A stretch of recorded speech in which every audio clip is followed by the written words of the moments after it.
I need everyone to do something for me right now. I want you to think of the best person on your team.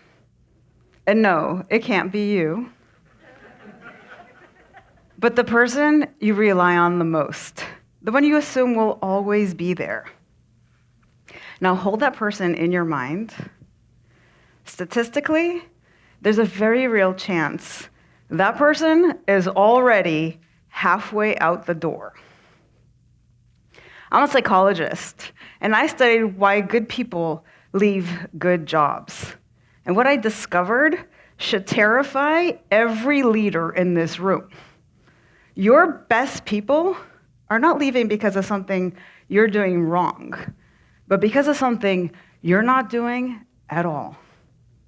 You forgot to make a deposit in their emotional bank account. Let me explain. Every interaction you have with your team is either a deposit or a withdrawal. Deposits say, I see you, you matter.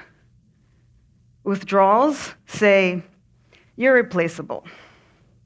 Now, leaders often think they're neutral, but neutrality doesn't exist. You're always moving the balance one way or the other. Take, for example, my coaching client, Emily. For 14 years, she worked as an executive director. Steady, reliable, the kind of person you mentally file away as, we're safe, she's never going to leave.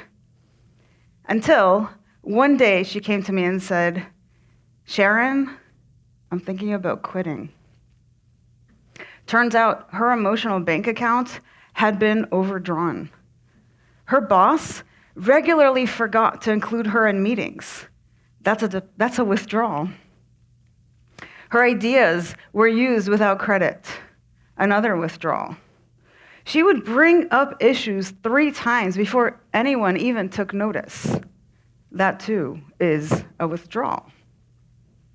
And so after 14 years, it's not surprising that she said, I feel invisible. Every day I give everything I have to this job, and it's like I don't exist.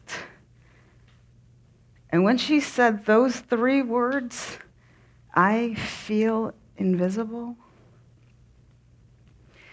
it really hit me, because I've known that feeling many times, and you probably have too.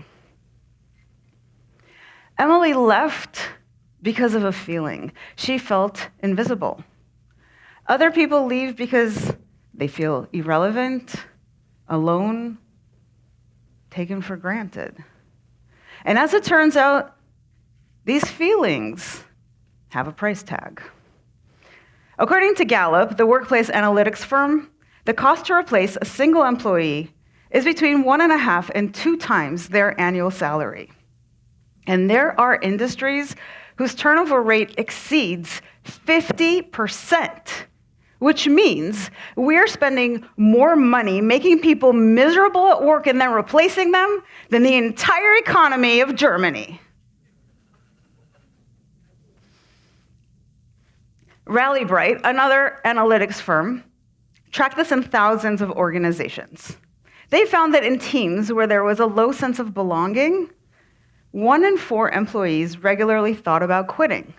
But in teams where that sense of belonging was high, that number was less than 2%. The difference between the two was simply withdrawals piling up. Now, the same pattern could be seen for recognition. Gallup found that when someone hadn't been acknowledged for an entire year, they were twice as likely to quit as those who had been acknowledged. Belonging, recognition, these aren't just nice to have. These are 2 of the strongest predictors of whether people stay or leave.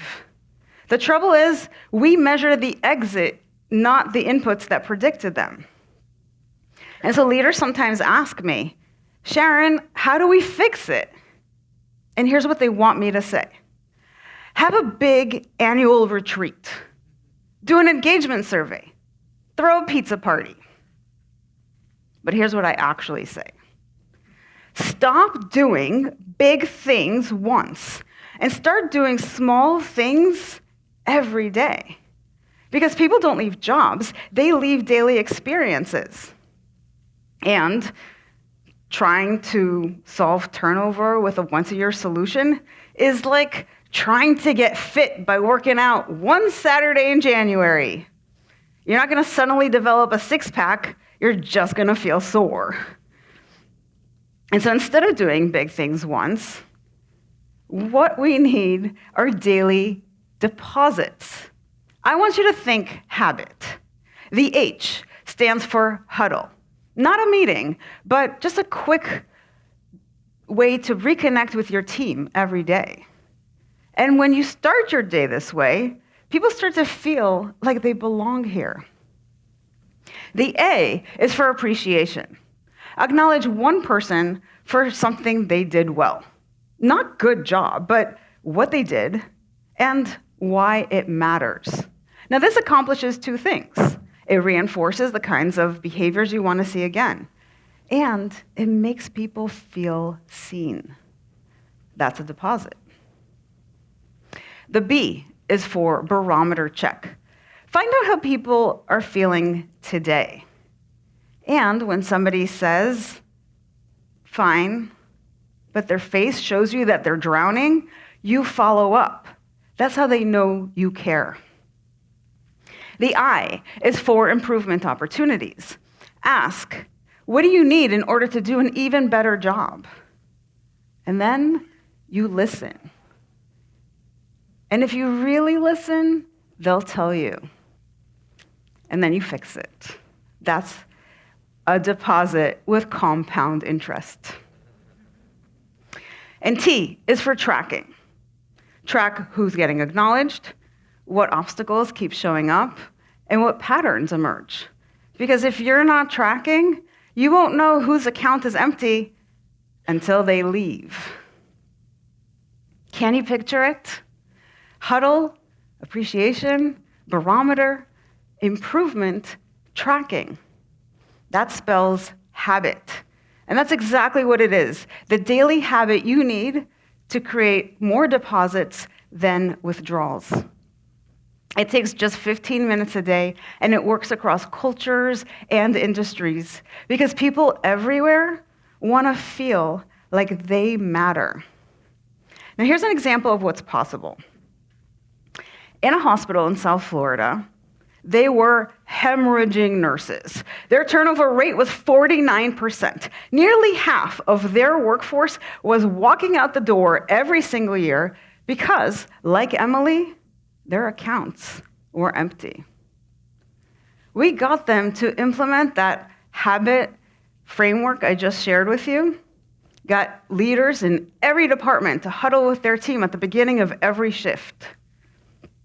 Within 3 years, their turnover rate was lowered to just 8%, and they saved millions of dollars.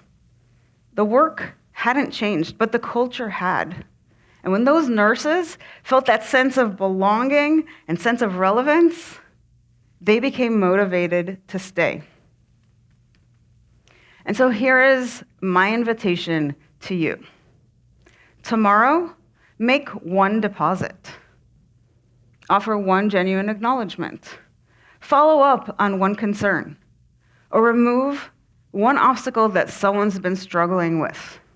And then do it again the next day. Because culture isn't built in mission statements, it's built in tiny moments that happen every day. Huddle with your team. Acknowledge what they're doing well. Find out how they're feeling. Fix what gets in their way, and track what you're learning. And when you do all of these things consistently, even for just 15 minutes a day, the experience of work starts to feel different. Your Emily is sitting in her office right now. Her account is at 0, and she's wondering if anyone will even notice when she's gone. You have 15 minutes tomorrow to prove her wrong. Start making deposits every single day. Thank you.